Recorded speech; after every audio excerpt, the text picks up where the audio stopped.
आप सभी को प्रभु यीशु मसीह के मधुर और प्यारे नाम में जय मसीह की। आप सभी का स्वागत करता हूं हमारे YouTube चैनल पर। यदि आपने हमारे चैनल को सब्सक्राइब नहीं किया तो सब्सक्राइब करें और बेल को दबाना ना भूलें।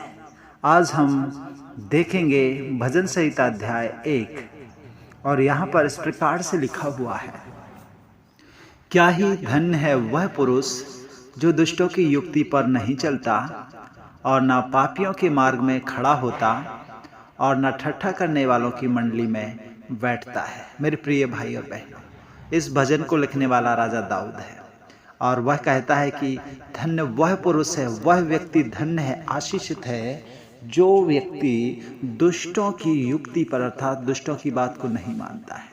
और आगे कहता है कि धन्य वो व्यक्ति भी है जो पापियों के मार्ग में खड़ा नहीं होता और ना ठट्ठा करने वाले लोगों की मंडली में, जहाँ ठट्ठा करने वाले बैठते हैं उनके साथ वो बैठता भी नहीं।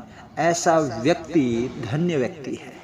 और वचन 2 कहता है, परंतु वह तो यहोवा की व्यवस्था से प्रसन्न रहता और उसकी व्यवस्था पर रात दिन ध्यान करता रहता है। मेरे प्रिय भाई और बहनों, यहाँ लिखा है यहोवा की जो धन्य व्यक्ति रहता है वह है यहोवा की व्यवस्था अर्थात परमेश्वर के वचन से प्रसन्न रहता है और उस वचन पर वो दिन रात मनन करता रहता है, ध्यान करता रहता है, उसे अपने अंदर जुगाली करता रहता है और वचन की गहराइयों को वो समझता रहता है।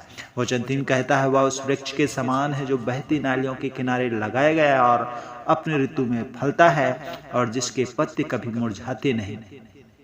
इसलिए जो कुछ वह पुरुष करे वह सफल होता है। मेरे प्रिय भाई और बहनों, मैं आपको बताना चाहता हूं कि यहाँ पर दाऊद कहता है कि धन्य व्यक्ति एक वृक्ष के समान है और वह वृक्ष ऐसा जो बहती नालियों के किनारे, नदी के किनारे लगाया गया हो, जो अपनी ऋतु में फलता है, उसके पत्ते नहीं मुरझाते और जो कुछ वह पुरुष करता है उसके हर एक काम सफल होते हैं।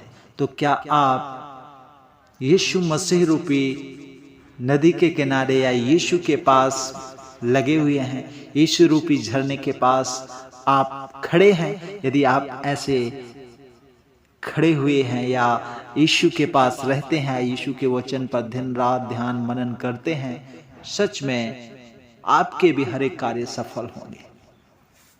आगे 4 वचन में कहता है, दुष्ट लोग ऐसे नहीं होते। देखिए, धर्मी व्यक्ति इसके विपरीत रहता है। दुष्ट व्यक्ति के विपरीत धर्मी व्यक्ति चलता है। अब आता है बारी दुष्ट व्यक्ति।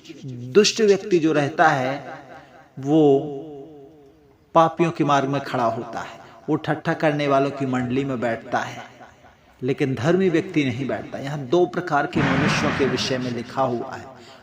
पहला है धर्मी और दूसरा है दुष्ट। दुष्ट व्यक्ति हमेशा पापियों के मार्ग में खड़ा रहता है। वो युक्तियां, दुष्टों की युक्तियों पर चलता है, जैसा भी कहते हैं उसके अनुसार चलता है।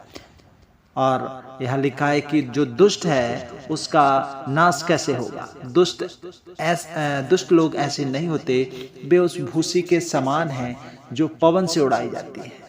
इस कारण दुष्ट लोग अदालत में स्थिर न रह सकेंगे और न पापी धर्मियों की मंडली में ठहरेंगे, क्योंकि यहोवा धर्मियों का मार्ग जानता है परंतु दुष्टों का मार्ग नाश हो जाएगा।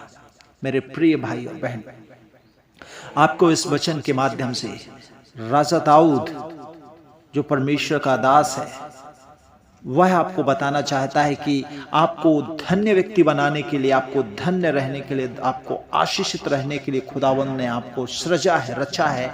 इसलिए आप दुष्टों की युक्ति पर ना चलें, पापियों के मार्ग में खड़े ना हों, ठट्ठा करने वालों के साथ में आप ना बैठें, परंतु आप यहोवा से प्रेम रखें, यहोवा की व्यवस्था को मानें, उसके वचन पर दिन रात मनन करें। आपके हर एक काम सफल होंगे। प्रभु आप सबको इस वचन के पढ़े और सुने जाने पर बहुत बहुत आशीष दे। God bless you.